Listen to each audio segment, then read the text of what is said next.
SB19, patuloy ang pamamayagpag sa global stage. Mga kachika, may bagong achievement na naman ang SB19. Alam nyo ba, dadalhin na naman ng ating mga pambansang P-pop kings ang bandila ng Pilipinas sa international stage.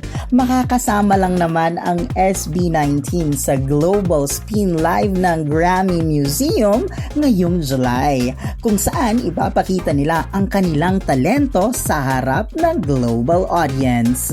Grabe, from local stages hanggang sa world stage, patuloy nilang pinapatunayan na ang talentong Pinoy ay pang-international nga naman talaga. Kaya naman mga kachika, isang malaking congratulations sa ating mahal na SB19. Tuloy lang ang pag-angat ng P-pop. Para sa mga chikang trending at never-ending, ako si Madam Chika. May opinion ka ba? Ano pang hinihintay mo? Pumunta ka na sa comment section at i-chika mo na yan!